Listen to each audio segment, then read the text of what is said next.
Good evening. Welcome to our first event of the year. I had myself on mute. I'm so used to this now. I'm Caroline Janney, and I'm delighted to welcome you all to our first Now Center event of the year, a conversation with Joseph Reidy. I want to start with a few housekeeping items. First, a very special thanks to Will Kurtz and Kevin Caprice for their administrative and technical support. Our Now Center programming could not happen without them. Second, if you would like to order a copy of Professor Reidy's book, Will Kurtz will put a link to that over in the chat, and you can do so from there. In terms of how to best view tonight's event, you may want to put it on speaker view. And if you are interested in closed captioning, it is available by clicking on the closed captioning button on your Zoom controls. Finally, at the end of our conversation, we will entertain some questions. And the way to go about that is to submit those through the Q&A, and then we'll respond to as many of those as we have time for. So let me begin by introducing our distinguished visitor tonight, Joseph Reidy. Professor Reidy is Professor Emeritus at Howard University, as well as a former Associate Provost and Associate Dean of the Graduate School. He has published extensively on the Civil War, slavery, and emancipation in both scholarly and popular journals, including his book From Slavery to Agrarian Capitalism in the Cotton Plantation South. From 1977 to 1984, he served as an editor and acting co-director with the Freedmen and Southern Society Project with the University of Maryland at College Park, which produced a series of prize-winning edited book volumes that many of us both used as students in the classroom and continue to teach with, including Free at Last, that I'm sure some of you have on your shelves. Tonight, he is here to talk to us about his most recent prize-winning book, Illusions of Emancipation, The Pursuit of Freedom and Equality in the Twilight of Slavery. This is a volume published by the University of North Carolina Press's Littlefield series, a series that former director of the Now Center, founding director of the Now Center, Gary Gallagher, is one of the co-editors. Illusions of Emancipation is, again, a prize-winning book, winning some of the most distinguished prizes in the field. The Bancroft, he was a winner of the Bancroft, a finalist for the Lincoln Prize, and maybe a little bit more humbly, but he also won the Now Center Prize last year. Good evening, Professor Reidy. Good evening, everyone. Professor Janney, let me take this opportunity to thank you for the very kind invitation to appear this evening under the banner of the Crozer Lecture. I certainly want to thank you and the other members of the Now Center for all the work that you do on behalf of Civil War Studies. And I'd also like to thank Mr. John Now, as well as Mr. William Crozer, for enabling this evening. So let me say a little bit about how I thought about the book and what I was trying to do with the book.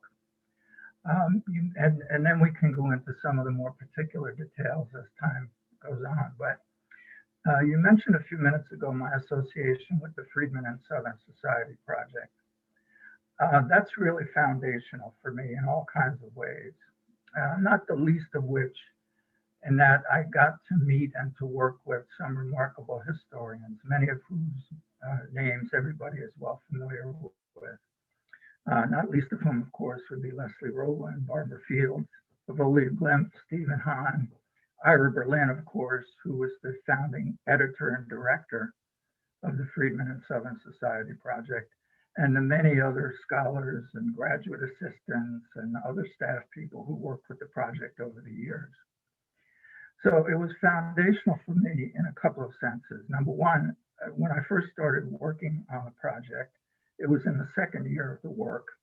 So I came in when it was still kind of in a formative stage, and I was lucky enough, I think, to be there for some of the building of the architecture in terms of how the published volumes were going to appear and what the content would be, what the intellectual approach would be. And it was just exhilarating. But on the back side of that, of course, was working in the archives, the National Archives, military records in particular, that were the documents from which we were going to draw the history of emancipation. Now, students of the Civil War know very well that the Freedmen's Bureau, in fact, was an agency of the US War Department. So everything that we associate with the Freedmen's Bureau in terms of emancipation obviously took place under the administrative auspices of the War Department. But in fact, the story of emancipation that we wanted to tell began with the beginning of the war and not with the creation of the Freedmen's Bureau in 1865. And what I did not appreciate when I first went to work with Ira and Leslie was that the military records, the military command records, this massive record group 393 at the National Archives, that historians had been mining for various purposes. And then around this time, in the early 70s, they had begun to mine for the kind of evidence it had about the African American experience during the Civil War. We discovered we're just chock full of all kinds of remarkable documents. So this is more or less how I cut my teeth on the whole topic of emancipation. Now keep in mind, I had been preparing for that in my graduate study. And the book that you referenced, Professor Janney, my first book, which was a revised version of my dissertation, reflects some of that. So I was aware that the story began early. I was aware that military records at the National Archives could help to inform it, but I had no idea how rich those records were going to be. So that combination was really quite foundational for me. So to kind of run the newsreel forward a little bit, at the point at which Gary Gallagher invited me to contribute the Emancipation volume to the Littlefield series, of course, once I got over the just feeling of being flabbergasted by the invitation, which of course over time enabled me to stand alongside of you as another producer of a volume in a series, and Elizabeth Barron and Gary Gallagher and others who contributed to the series. It's just an honor to be part of it. But at the point at which he asked me to contribute that volume, I began thinking about ways that I could go about doing it. And as it turned out, right around that time, I began doing administrative work at Howard University. So that kind of cut back on my ability to devote the time and energy to research and writing that had been true before that. So in effect, what happened was that I began thinking along the lines of how to address the concept and the history of emancipation within the Littlefield series, which I knew was meant for the general public as well as for scholars and students. So conceptualizing a way to pitch the story of emancipation in that direction was always in the back of my mind. And then it was also a matter of doing justice in a way to the marvelous records at the National Archives that illuminate the topic of emancipation, and knowing that they came from the standpoint of military operations. After all, for the war years, and then even for a good bit of the period in which the Freedmen's Bureau generated records, the military flavor was there. And in some cases, I mean, literally military personnel were responsible for generating the records. So I knew that there was a certain narrowness that might have resulted from that. Excuse me. And I know that some historians have gone into this in more detail lately in terms of the strengths and the limits of the so-called archive. And of course, that really wasn't it wasn't on our radar screen back there in the mid-1970s. But in any case, knowing that the military records might not tell the whole story, I was looking for a way to broaden the story beyond the military records. And it occurred to me that if I conceived of emancipation, not just the story of how slavery ended in the southern states, but how the entire African American experience was both affected by those events that occurred largely in the South, but then was also a product of what free African Americans in the northern states were doing as well. And that was, excuse me, at best that was reflected unevenly in the records. So in terms of northern African Americans' participation in the US colored troops, for example, that was well represented. But in terms of how enslaved people got free, it wasn't so well represented.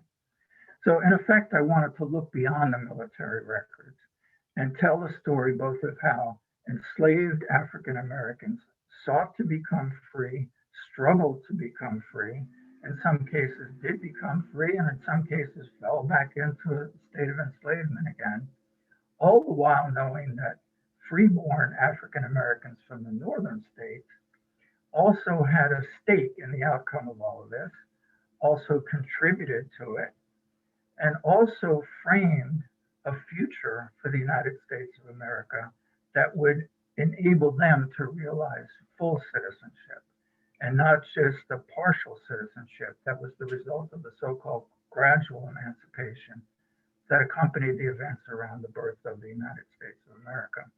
So it was going to be a broader story, one that would attempt to weave both of these pieces together, but nonetheless one that would rely heavily on the records at the National Archives generated by the military forces during the Civil War.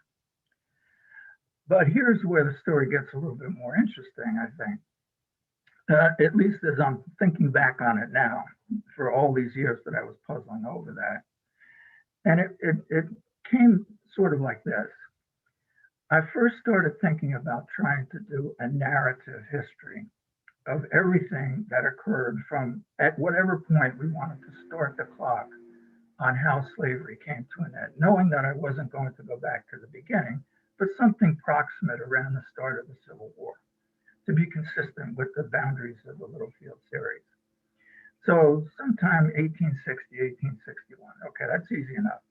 So what's the end point then?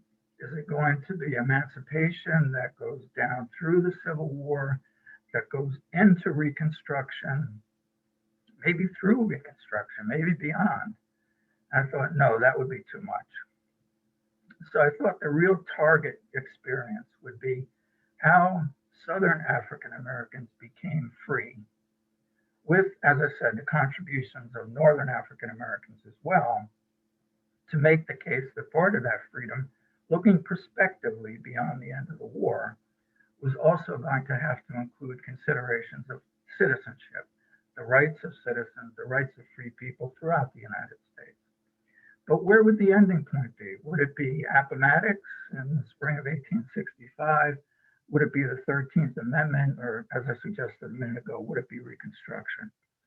And I quickly realized that if I were attempting to do a narrative of that experience, it would take probably more than my lifetime for me to be able to put everything down there that I thought might be relevant.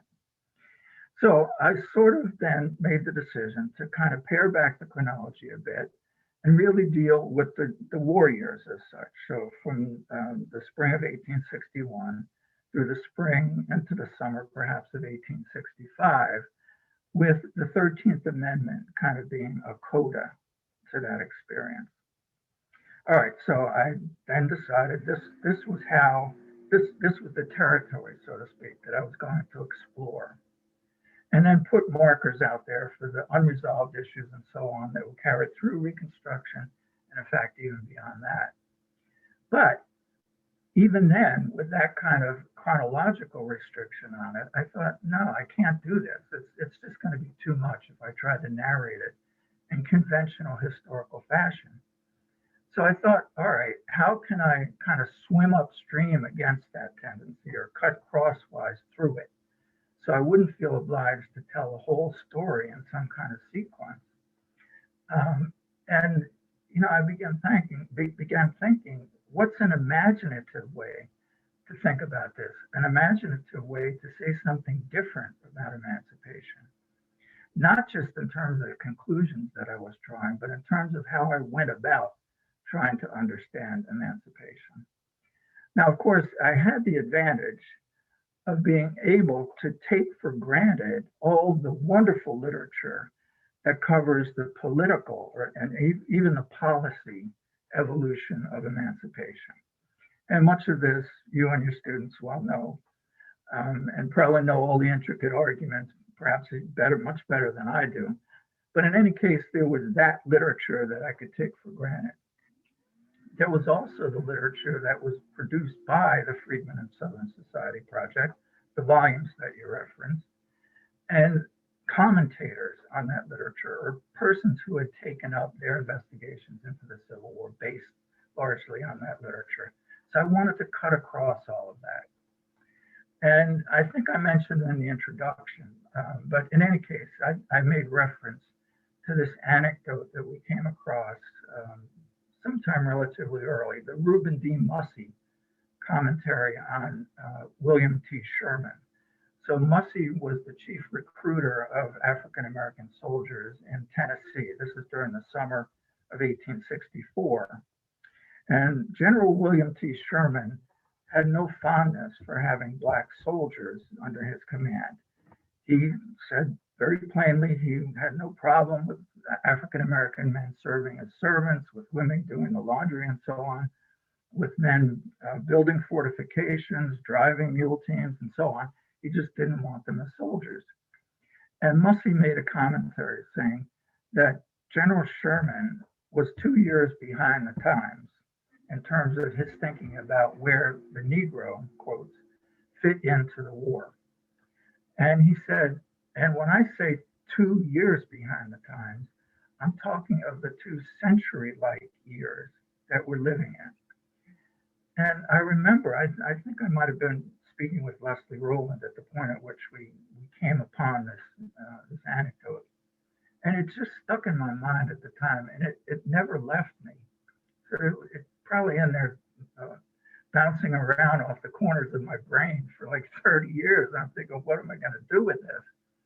And finally, as I pulled that apart, thinking about this different way to cut into the material, then the piece about the time began to take shape. And of course, I'd seen all kinds of other temporal references as well.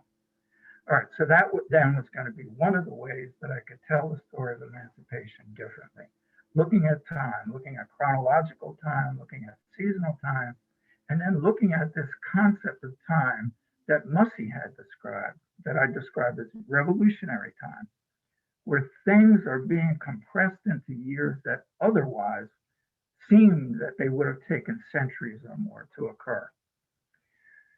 So it didn't take long before I realized that space could lend itself to a similar kind of approach. So, and then I played around with that, and eventually those pieces came to play too. But then I thought, all right, it really has to come together in some sort of a culmination in order to get the free African American Northern experience adequately into the story. So then it became a matter of trying to identify what were the goals of emancipation other than destroying slavery. So what did it mean to be free? What were the elements of freedom? I mean, literally, how does a society reconstruct its social relationships when slavery ends and people have to interact with each other as free people? So that's what opened up the opportunity to explore the concept of home as a way in which everybody alive during the Civil War period, I guess I could make the case before that as well as since that time, people who are part of a body politic think of a sense of belonging. How do they associate with their neighbors, with their community, with this more abstract entity of a government? And it seemed as though that concept of home opened a way into all of that. So that's how it came about, that the combination of the time, the space, and the home really enabled me to kind of swim upstream, as I said, against the strictly chronological narrative about how slavery came to an end. And you do that so beautifully, of weaving back and forth. One of the things that I was especially struck with is it's almost dizzying at times. And it's almost as if you are part of that experience, that things that seem to be moving in one direction all of a sudden veer in another direction. And perhaps just one example that I thought illustrated that is the example of, make sure I get his name right, of, oh goodness, the soldier, the African American man who's a slave and becomes a soldier. And Hubbard Pryor? yes, Hubbard Pryor. Pryor. Yes. Yes. Could you tell his story Sure. a bit? Okay, so Hubbard Pryor, we all know because of the marvelous before and after photograph that we have. In fact, he enlisted in the Union Army in Tennessee. And at the point at which he enlisted, the recruiters decided that they would take the opportunity to show in 2 photographs the transformation that service in the United States Army would represent. And this was a theme that was very common. And so I make the reference, in fact, even to the cover illustration where Thomas Nast is doing a before and after of what emancipation was all about, slavery on the one side, freedom on the other side. So here's Hubbard Pryor coming from his home in Georgia to East Tennessee, literally clothed in tattered, ragged clothing after having made his way across the hostile terrain. And then in the other photograph, he's in the uniform of a United States soldier. So seated in rags in one photo, standing at attention with a rifle at his side in the other photo. It's a marvelous before and after picture. So Hubbard Pryor did in fact enlist in the United States Army, but then he had the misfortune of being captured. I think it was at Dalton, Georgia, if I remember correctly, the Battle of Dalton. And he and a good part of his regiment, in fact, were then re-enslaved essentially by Confederate forces and forced to repair railroads in East Tennessee for the rest of the war. So here's Hubbard Pryor, who, as I say, his kind of revolution goes forward as he escapes from slavery. And then it takes a huge leap forward when he enters the United States Army. So from slave to soldier, wow, what a transformation. And if we have a linear concept of what emancipation is about, it looks like, oh, this is the way it's supposed to end. You start as a slave and you end as a freeman. And in his case, wow, as a soldier, no less, fighting for freedom. But what happens when he's captured and re-enslaved at Dalton is he gets set back again, back into slavery. And then as he tells the story in his pension application that dates from after the war, once the war ended, the Confederates just essentially, they walked away. And so they left these captive men from the 44th USCI essentially to fend for himself. And so then he tells us the kind of denouement of the story, having to make his way back across that very same hostile territory from which he escaped to go back home and see his people with all kinds of mean-spirited people along the way. So his circles, so to speak, to freedom doubled back on themselves.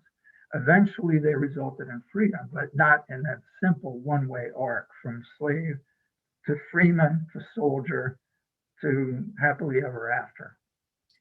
To civilian and citizen. Correct. And I think so. Not only is it that doubling back, but it illustrates all of those examples of time that you spoke about, of the speeding up and then the retraction, and years feeling like decades and vice versa. Right.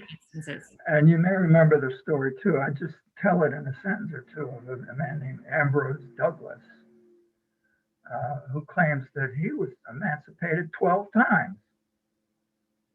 And each time the Union soldiers would come through his neighborhood, they say, "You're all free. You can go about and do what you want." And then the Union soldiers moved on. Confederate soldiers came back in and reimposed slavery, back to work in the fields. There you go. And as he reflected on the story, he said, we went through that 12 times. So he was emancipated 12 times then, in his view. And you describe that as these recurring cycles of hope and frustration and desperation. And I thought that was very evocative to think about that kind of light at the end of the tunnel, and then you're right back, maybe even in literally a different space and place. Right. You get started. Right.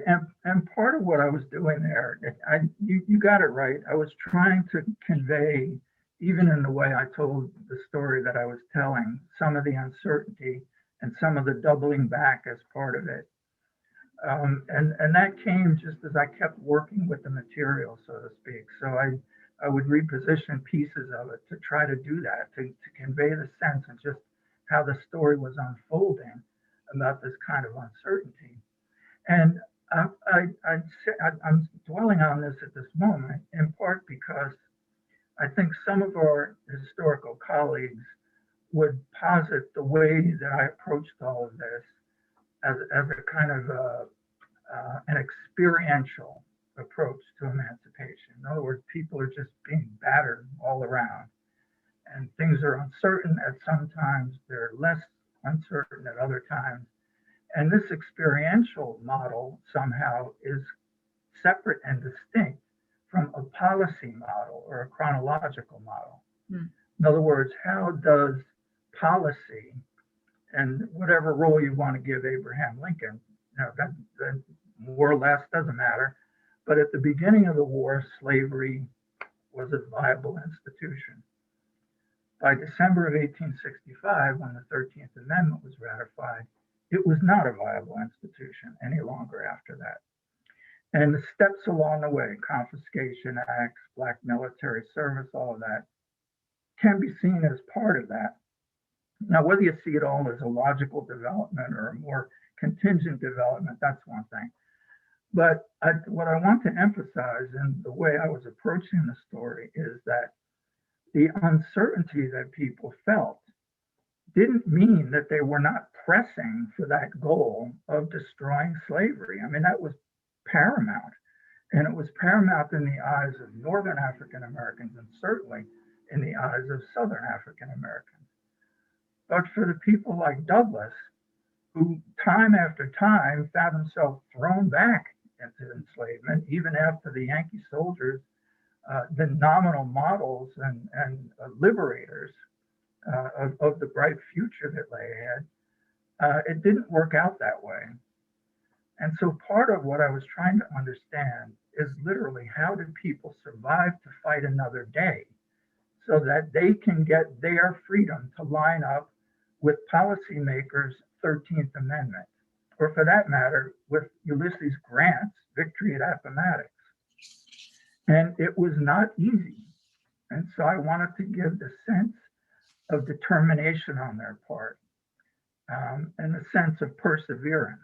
They were not going to quit until slavery was destroyed. So those two stories come together.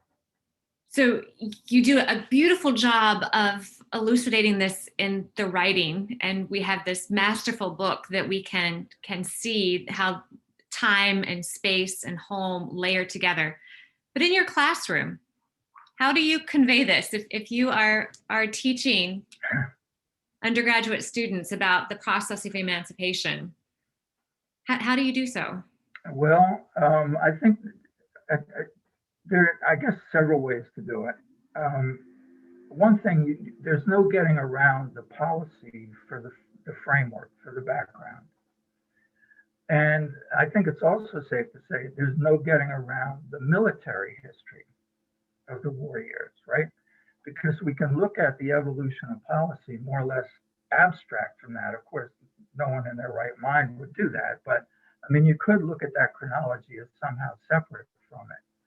But once you appreciate and begin to have students to understand that the military situation was constantly changing, I think that's one way to open up a discussion around how the experience of African Americans within a war to destroy slavery and to help them gain freedom, and within a struggle to make the United States a slave-free country, then the pieces can fit together a little bit more easily. So the military piece and then what African Americans experienced in terms of their ability to become free provide that sort of setting. But to me, I think there has to be some context, because otherwise, none of that experience of individuals will make sense as an individual experience. And so do you try to weave in some of those individual stories as you're telling the military narrative? Yes. I mean, that I think that's where it's at its best. And in fact, that's what the documents from Record Group 393 of the National Archives records do, because that's where it happens. So the soldiers encounter persons becoming free. And then they interact with them, they interact with their pursuing nominal owners, they interact with Democratic politicians who are either seeing these actions reported in the newspaper and then complaining to somebody or another that eventually comes down to the colonel of the regiment. So that dynamic really opens it up. So the military is tied to the emancipation process, and the documents are just wonderfully rich and evocative in terms of exploring that. And for those that haven't had the pleasure of digging through Record Group 393 in the National Archives, could you give just a few examples of the types of records that maybe people wouldn't expect to tell the story of emancipation, but in fact are very illuminating? All right. Well, we could pull off the shelf the old war horses. So Spotswood Rice is probably the most stunning one. So this is an enslaved man from the state of Missouri. And by virtue of the fact that Missouri did not leave the Union, slavery remained valid in the state until early in 1865 when the state legislature outlawed it. So in the summer of 1864, actually the spring and summer, when a large-scale recruitment effort was underway in Missouri to recruit African-American men into the U.S. colored troops, and slavery, which was still legal in the state, began to kind of weaken. The foundation of it began to weaken. Because here was an authority in the form of United States Army recruiters who were moving among the communities in the state of Missouri looking for military-aged enslaved African-American men to come into the service. So back to Spotswood Rice. He enlisted during the spring of 1864. He was a literate tobacco farm manager. So, and although he was enslaved, he was managing a tobacco farm for his nominal owner. And he lived in a town called, now I'm forgetting it, it's in Missouri. In any case, his family lived there with him. His daughters were enslaved by prominent people in that town. One was enslaved by the postmaster named Diggs, and then his sister, Kitty Diggs, also and owned another one of Spotswood Rice's daughters. He escaped Glasgow, Missouri. That's the word I missed. So he escapes. He goes to St. Louis and he enlists. Now, there's another story about what happened to the rest of the men in his regiment who, once they were organized, got sent down to Louisiana, essentially to work in the swamps, to reinforce U.S. military positions in Louisiana. They fared horribly in terms of suffering from diseases of one kind or another. And those regiments from Missouri suffered the highest casualty rates among the U.S. colored troops from disease. In any case, Spotswood Rice got a case of rheumatism, which managed to get him hospitalized in St. Louis. So here he is in St. Louis. He's got time on his hands. He's got his daughters who were enslaved in Glasgow, Missouri, and he decides to write a letter to Kitty Diggs, who owned one of his daughters, named Mary. So he writes this letter essentially saying, Kitty Diggs, I am in the Army now. I am here in St. Louis. I am with 1,000, I'll ad-lib a little bit here. I'm with 1,000 of my best friends. All of us are armed. We're all of the United States colored troops. We're planning to come up to Glasgow, Missouri. And that's when we're going to settle old scores. And he says, I once offered to buy my daughter from you, and you refused my offer. So woe be to you, Kitty Diggs, when I and my friends come to Glasgow, Missouri. There's going to be a reckoning. Wherever you and I meet, we are enemies. And I and my friends are going to dispatch you to hell when we get there. And he says to her, so now just hold on to my daughter. And the longer you hold on to her, the quicker you're going to get to hell. And I'm going to see to that. So this was startling, eye-popping. He also enclosed in that letter a letter to his daughters, his daughter Mary and Caroline, telling them how much he loves them and that he's coming up there to Glasgow to free them, and they're going to be with him, and then all the rest of the rebels are going to pay the price as a result of that. Now, the reason that that document is there in the records of Record Group 393 is that Kitty Diggs' brother, you remember Diggs, the postmaster, saw the letter come into the post office addressed to his sister. So what does he do? What any other responsible postmaster whose sister is getting such a letter? He pops it open, and I guess his eyes fairly jumped out of his head. But in any case, then he forwards it to the federal military commander there in Missouri and essentially says, "You've got a crazy man on your hands. Do something about him." But to the credit of the U.S. military authorities, they did not. They took the letter and they dropped it into the file.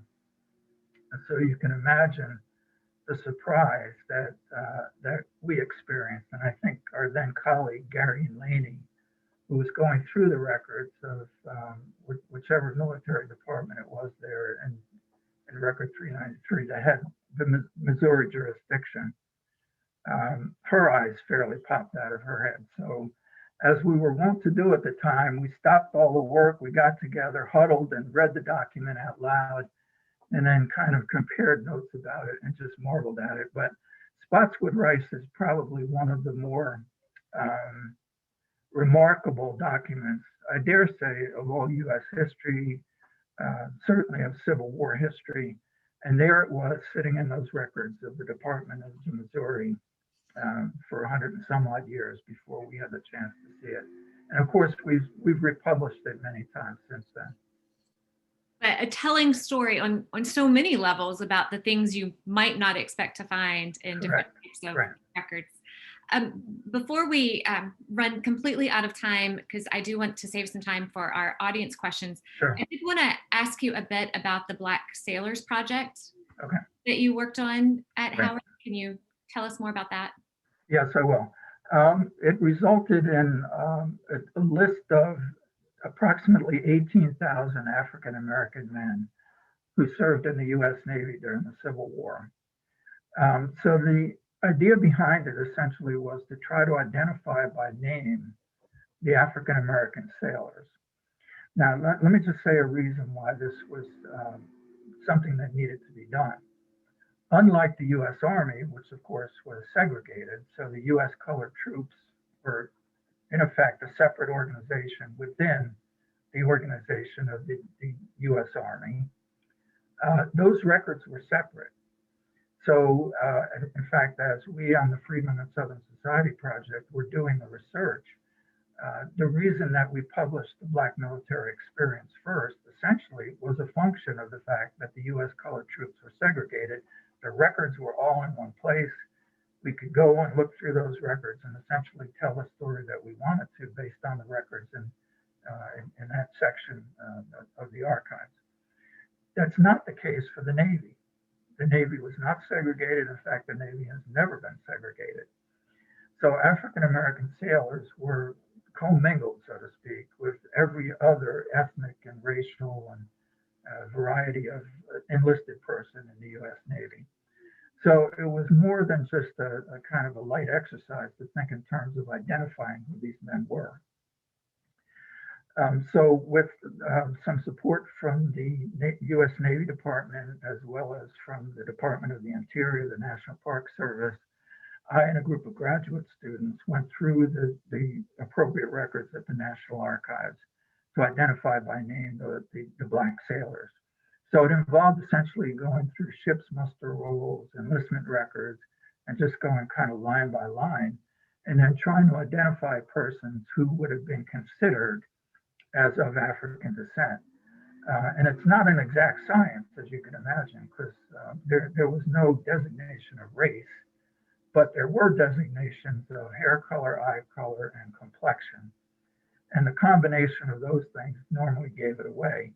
And in some cases, the examining surgeons would simply write Negro right across all three columns. So it one word Negro just written across all three columns covers hair, covers complexion. So, I mean, that essentially did it. In other cases, it would be light hair, blue eyes, and Negro complexion, something like that. So, we had to look carefully and then realize that, as I said, it's not an exact science. But the long and the short of it is that we identified those 18,000, and their names are now accessible to the public on the National Park Service's Civil War Soldiers and Sailors system. Now, I should also add that there's a lot more of that story that can be and should be and someday will be told. It's just that ship's muster rolls are not going to be the source of that information. So it will require some additional work into ship's logs and things of that nature.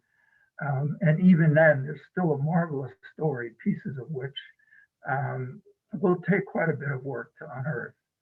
But happily, there have been some recently published diaries or accounts based on close, shall I say, family records. So William B. Gould, for example, published the diary of his great-great-grandfather, William B. Gould I, who was an enslaved man in Wilmington, North Carolina, who managed to escape from slavery and took refuge with the U.S. blockading squadron off the coast of North Carolina. Then he enlisted in the U.S. Navy. And that book was published, I think, by Stanford University Press. It's called Diary of a Contraband. It's really quite remarkable and quite insightful. So there is a story still to be told about Black sailors in the U.S. Navy. And so this is the Howard University grad students and my small contribution to try to identify who those men were by name. And I should say they're not all men.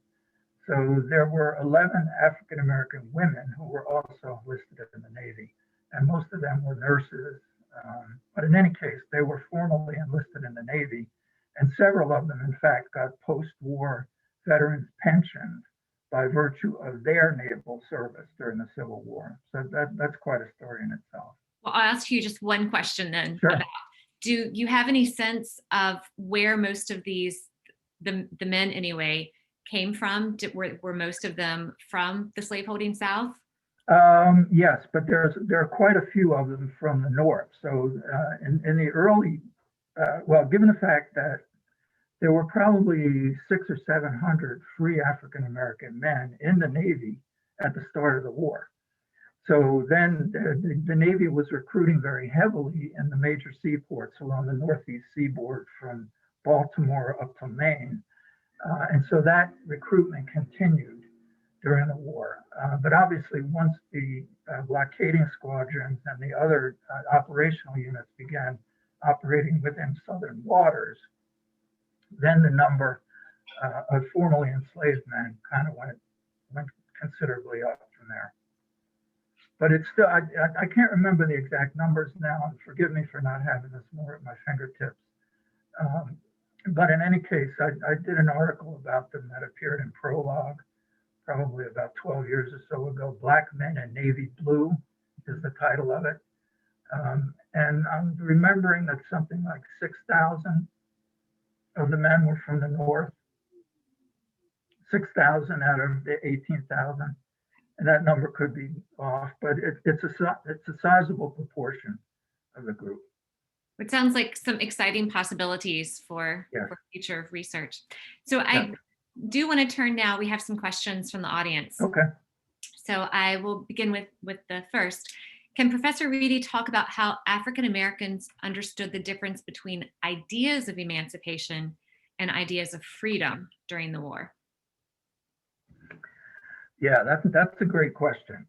And I think that's where we're going to go next.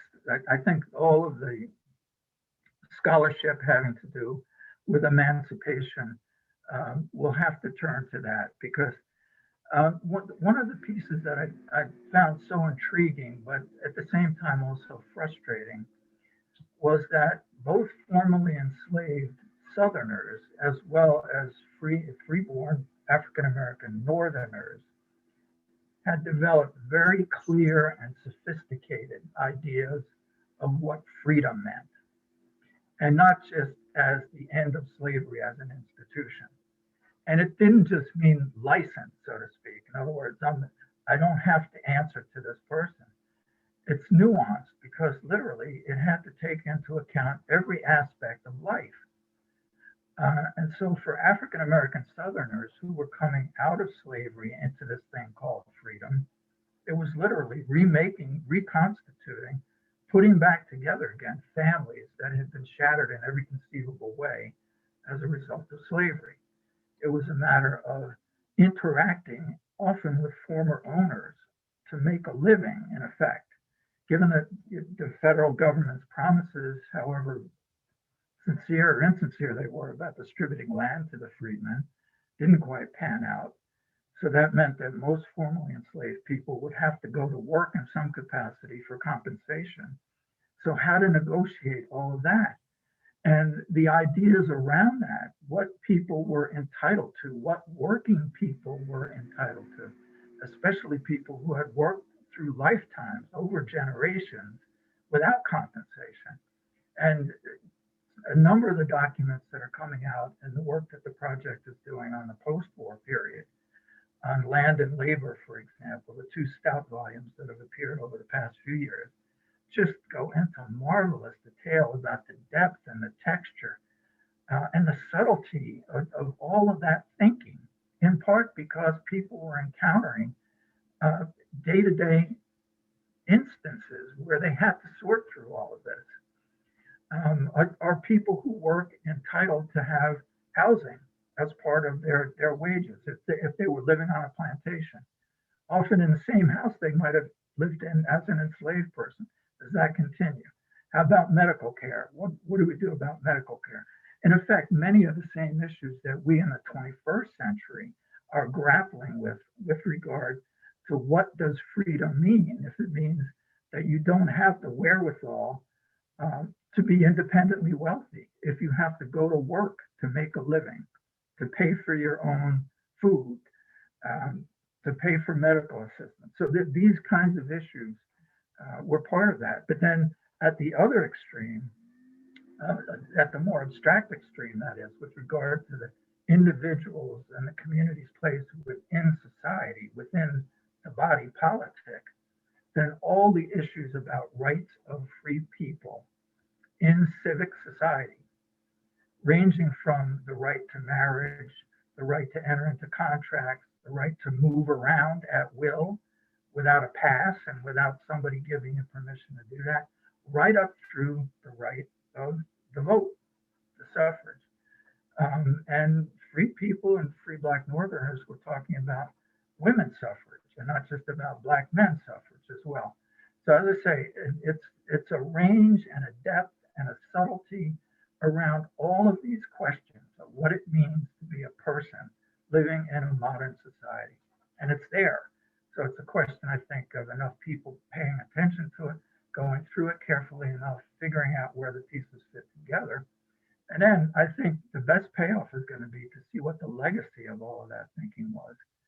Some of it was frustrated at the time, but nonetheless, I think it made a tremendous contribution that we can learn from in the 21st century. So another question. The questioner asks or says first, I was struck by your comment about re-enslavement, with the one man being re-enslaved 12 times. It seems a really different experience than antebellum slavery when ownership was strictly defined. How did the Confederates define ownership when they reoccupied an area and pressed freed people back into enslaved service? It seems a strange, dark mirror of contraband showing up to Union lines. Yeah, and probably that's something that I think also could probably benefit from more study.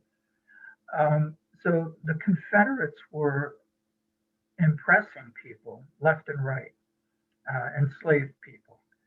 And for some enslaved people, impressment into a Confederate military unit might have been preferable to being back on the plantation from which they had been impressed. Now, this is not in any abstract way to say that that's the equivalent of freedom. But I am suggesting that that provided little cracks in the traditional edifice.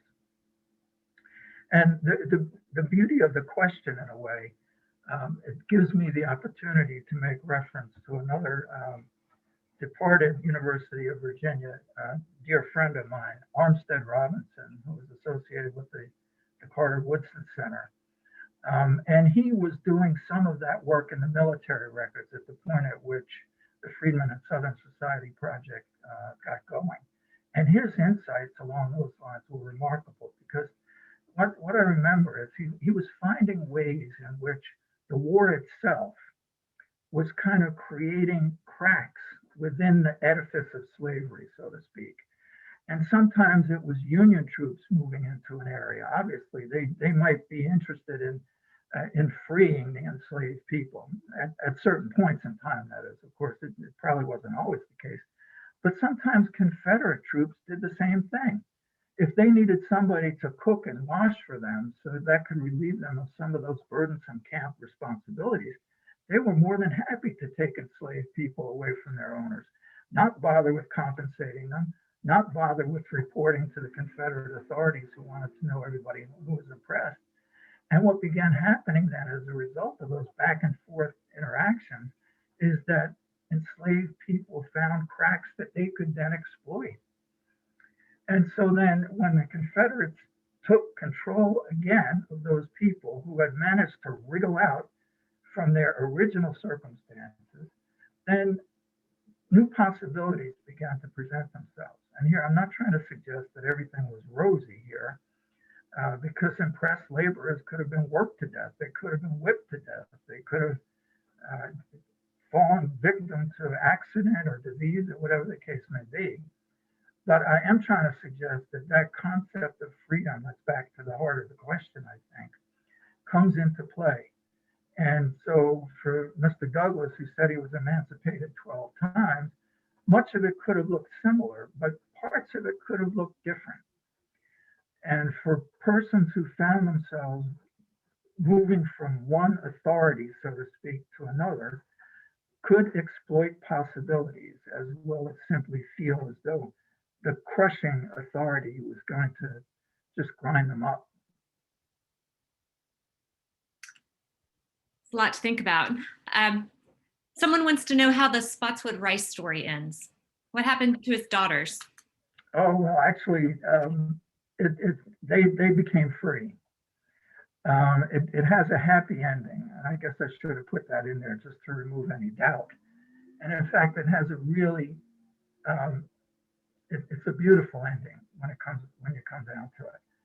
So what we find out from his pension record is that the family gets reunited, and then Spotswood Rice became an itinerant African-American Methodist minister.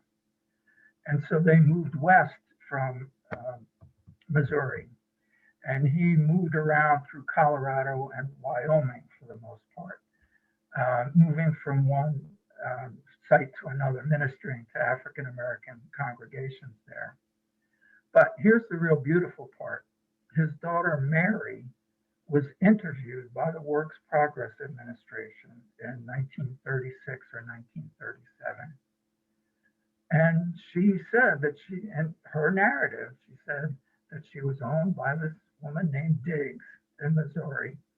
And in fact, one of my former students, Adele Alexander, is the one who first brought this document to my attention. And when you talk about eyes popping out of your head, this was it, because here was the perfect coda to that story. So Rice and his family get free. They establish themselves out of Missouri, but comfortably. But the daughter, Mary, who was back in St. Louis at the time in the 1930s, writes that she remembered her father, and she remembered that he had fought during the Civil War. And her husband had also served in the Army. And at that time, she had a son who was serving in the Philippines in the United States Army. And she said, "I love an Army man. I love a man who is going to fight for his rights." And that's the way she concluded her narrative to the WPA. So it's hard to picture a set of documents that so succinctly capture what the issues were, what the stakes were around emancipation during the Civil War, and then what the aftermath of that could have been 50, 60 years later. It's quite remarkable. Beautiful, beautiful story. We have time for one more question. And someone wants to know, what is the highest rank that you found for an African-American sailor? Well, actually, there were no commissioned officers. There were no warrant officers who were African-American. So the question then becomes, many of the men from the northern states who had had prior seafaring experience were often rated, I can't give you, I'm probably exaggerating here trying to use these generic adjectives, but a number of them were rated as seamen. So the ranking system went boy or contraband at the lowest level, and then up through landsmen and ordinary seamen and seamen. So it was the highest enlisted rank, apart from the petty officer ranks.